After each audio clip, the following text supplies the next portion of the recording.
Juste avant de commencer la vidéo, si toi aussi tu souhaites rejoindre mon groupe public 100% pronostic, le lien est directement en commentaire épinglé. Vous cliquez dessus, vous arrivez sur Telegram, vous faites rejoindre et ça y est, vous avez accès à tous mes paris sportifs.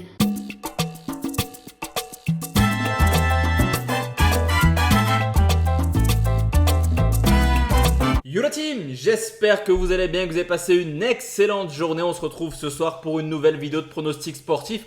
Et comme depuis le début de semaine, on va parler des qualifications de l'Euro 2024. Mais juste avant de parler de mes 7 scores exacts concernant les 7 rencontres que tu peux voir juste à côté, j'ai une surprise pour toi demain sur mon canal Telegram. Tu l'as vu en introduction, un canal 100% dédié aux paris sportifs. Donc n'hésite plus à nous rejoindre. Grosse surprise pour tous ceux qui vont le rejoindre demain. C'est disponible en commentaire épinglé, mais également dans ma bio. Donc n'hésite plus à nous rejoindre. Il ne faudra pas se plaindre de ne pas avoir été sur le canal demain. Tu le verras, je te laisse nous rejoindre ce soir. On va partir tout de suite sur les 7 scores exacts. La team, on va commencer par la première rencontre qui oppose le Kazakhstan à l'Irlande du Nord. On va déjà faire un petit peu le point sur cette poule. Le Kazakhstan est un petit peu dans le rythme de la Slovénie, du Danemark et de la Finlande pour se qualifier pour cet Euro 2024. Quatrième avec seulement un point de retard sur les Danois. Alors forcément, le Kazakhstan a l'ambition d'aller chercher une des deux premières places. Alors ce qui est un peu inquiétant, c'est que forcément à domicile, ça n'a pas été extraordinaire pour l'instant. Il y a déjà 2 défaites, une contre la Slovénie, une contre la Finlande également. Mais on le sait, l'Irlande du Nord a perdu un match crucial cette semaine contre la Slovénie sur le score de 4-2. Une défaite qui met fin clairement aux espoirs de l'Irlande du Nord de se qualifier pour l'Euro 2024. On peut également constater que cette équipe a beaucoup de difficultés à l'extérieur. Sur les 4 dernières années, il y a seulement 2 victoires en compétition officielle à l'extérieur, du côté de la Lituanie, du côté de Saint-Marin également. Donc ce n'est pas forcément des grosses nations. Donc sur ce coup, on va un peu contredire les bookmakers et je vais partir tout simplement sur une petite victoire des Kazakhs qui ont plus intérêt de l'emporter que l'Irlande du Nord sur le score de 1-0. Deuxième rencontre, on reste dans cette poule, c'est la Finlande qui reçoit le Danemark, une équipe de la Finlande qui pour l'instant est bien positionnée là aussi en tête avec 12 points, mais deuxième les Danois, 10 points, des Finlandais extrêmement en forme qui viennent d'enchaîner 4 victoires de suite dans ces qualifications avec 0 but encaissé. Cependant on le sait, alors ok, les Danois ont sombré au Kazakhstan dans un match plutôt particulier où ils menaient tranquillement 2-0 avant de perdre sur le score de 3-2. Mais ça y est, les Danois ont passé la deuxième. Ils viennent d'enchaîner 7 points sur les 3 derniers matchs, dans une belle victoire 4-0 contre Saint-Marin. Ça leur donne clairement le plein de confiance. On l'avait vu lors du match aller, mais également sur l'historique. Le Danemark est supérieur dans ce duel un petit peu scandinave.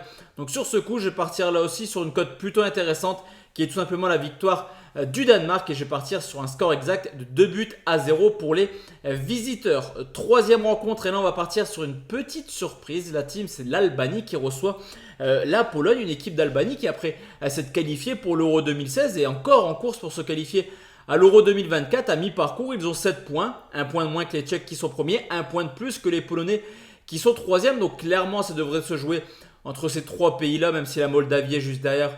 Logiquement, ça ne devrait pas tenir sur le long terme. On a quand même une équipe d'Albanie qui vient de faire un très beau match nul du côté de la République tchèque sur le score de 1 but partout et qui enchaîne également les belles performances. On l'a vu, battre la Moldavie, s'imposer en île Féroé. La Pologne a eu beaucoup de difficultés à battre les îles Féroé. On a également une équipe qui a la chance dans ses 4 derniers matchs de qualification de recevoir 3 fois. Donc autant vous dire que le plein de confiance, il est plutôt du côté albanais.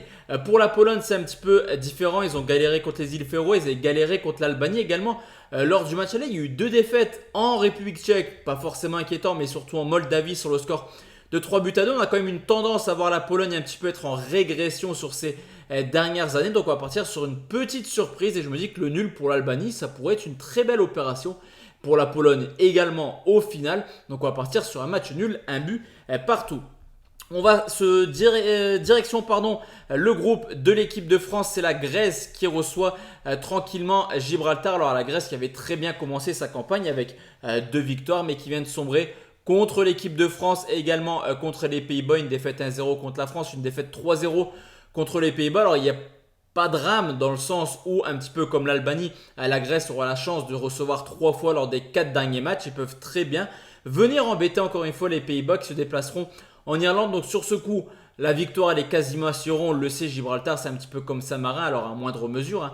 Mais Gibraltar, c'est une équipe qui perd énormément de matchs. On l'a déjà vu là, 4 défaites, 4 fois sur le score de 3 buts à 0. Une équipe qui n'y arrive pas du tout. Et sur ce coup, je vois les Grecs s'imposer sans souci. On va repartir sur un score de 3-0 parce que Gibraltar aime bien prendre des 3 buts à 0 dans cette compétition. Donc victoire des Grecs sur le score de 3 buts à 0. On reste dans cette poule et c'est l'Irlande qui reçoit les Pays-Bas de nature plutôt défensive sur ce coup. Les Irlandais n'ont plus trop le choix. On les a vus encore une fois fermer le jeu du côté de l'équipe de France. Une défaite 2-0, une défaite qui vient un petit peu mettre en difficulté les Irlandais dans cette qualification pour l'Euro, alors que les Pays-Bas ont fait le plein de confiance après avoir été humiliés contre l'équipe de France 4-0. Mais on se souvient, il y avait une petite épidémie de grippe du côté des Pays-Bas qui n'avait pas l'équipe type. Ils ont enchaîné 2 victoires de suite à domicile contre les Grecs et contre Gibraltar. Sur ce coup, l'Irlande reste une équipe défensive, mais forcément, il va falloir accélérer, il va falloir essayer de marquer. Avec l'absence de Verkusen, ça peut faire du mal pour des Irlandais qui manquent clairement de serial buteurs dans leur sélection.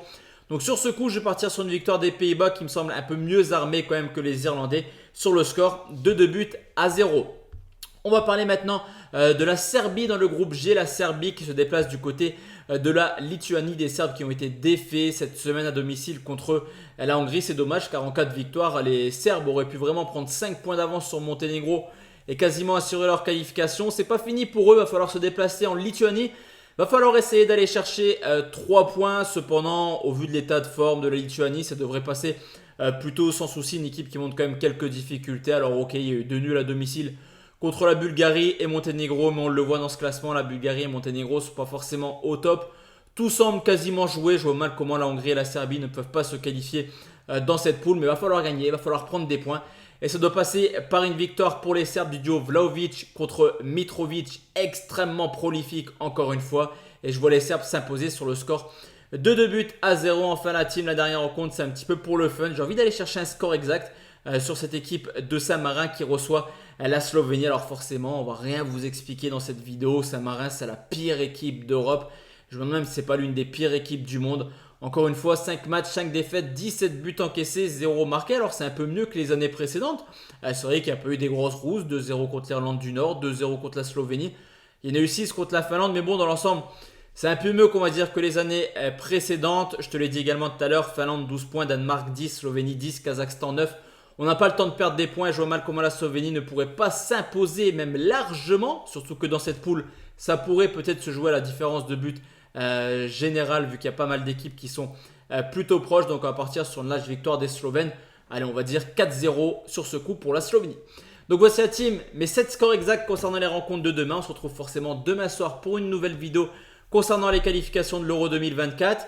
J'aime bien les qualifs de l'Euro 2024, mais j'ai hâte également qu'on arrive sur la Ligue 1 et la Ligue des Champions. Ça sera la semaine prochaine sur cette chaîne YouTube. Excellente soirée à tous et à toutes, mesdames. Ciao, ciao la team.